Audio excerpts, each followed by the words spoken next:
folks.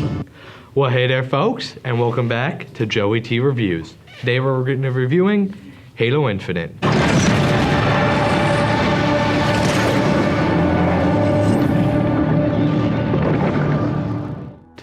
There are those who said this day would never come. What are they to say now? We renewed our faith in the prophecy that the other rings would be found. And look how our faith has been rewarded.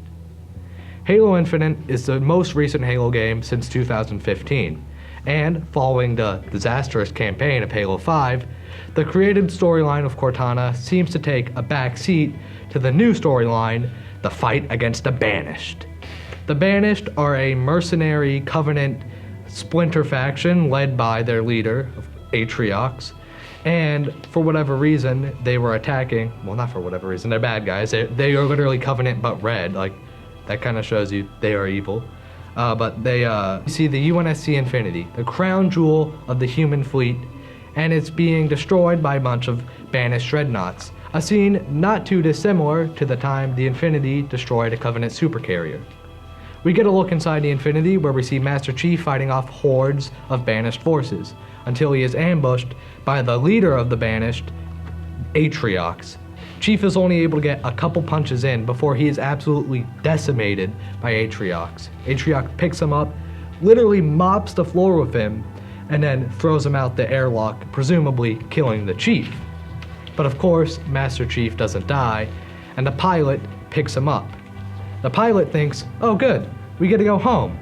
But the Chief, he has other ideas, like boarding this nearby banished Dreadnought and blowing it up. While on the Dreadnought, we get introduced to the new leader of Banished, Escharum.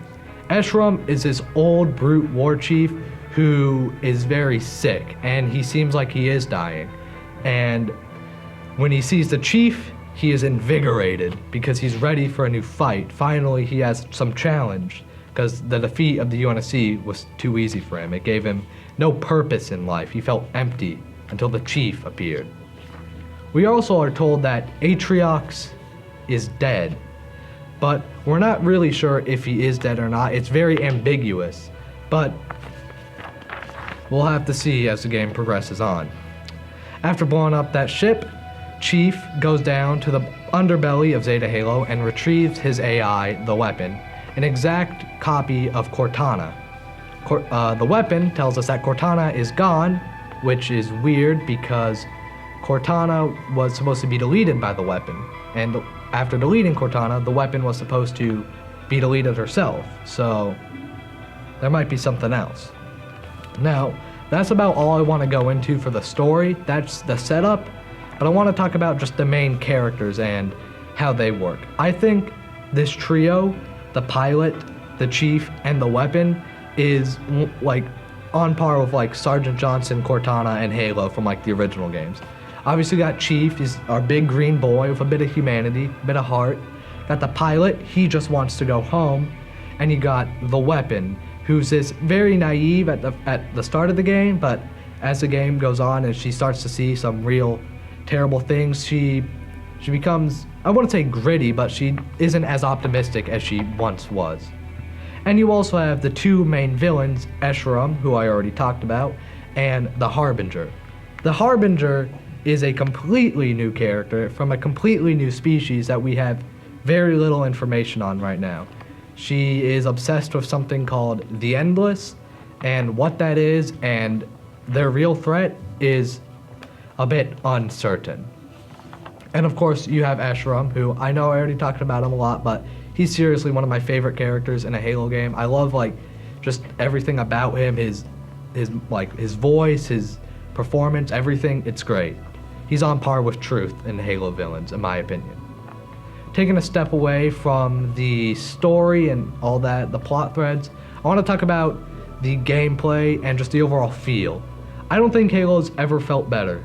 The gameplay is so smooth, the guns are awesome, almost all the guns are new, the sandbox is very focused, and the grapple hook is the greatest addition to the Halo sandbox, I think ever.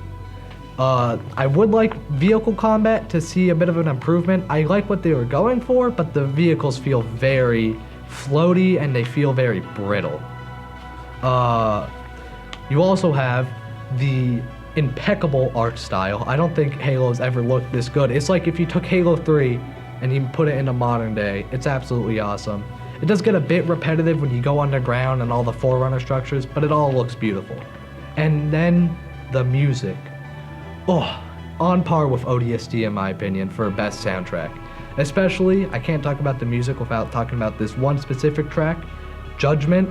This feels like the culmination of everything, like all the themes and motifs of the tracks throughout the Endless and the Harbinger, and it's just absolutely perfect, especially when it gets to that Halo theme part. I mean, just listen to it for yourself right here. I'll play you a small snippet so you can see what I mean.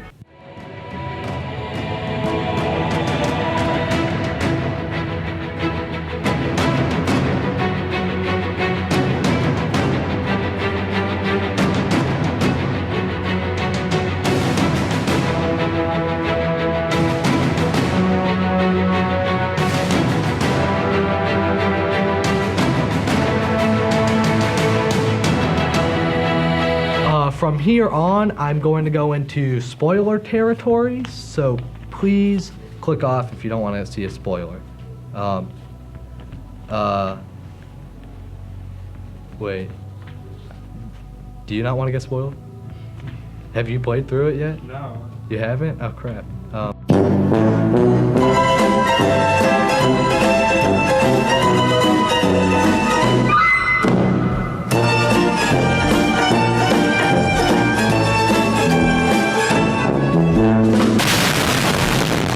Overall, Halo Infinite is a fantastic experience. It's not my favorite Halo game, it definitely has some flaws, but overall, I think everything, not everything, but most of what they present is really good, and it's definitely better than Halo 4 and 5. I'd give the campaign a 9.5 out of 10. Not as good as Halo 3 or Halo 2, but it's definitely up there with the original Halo games. That's about all, St. Paul's. I'll see you all later.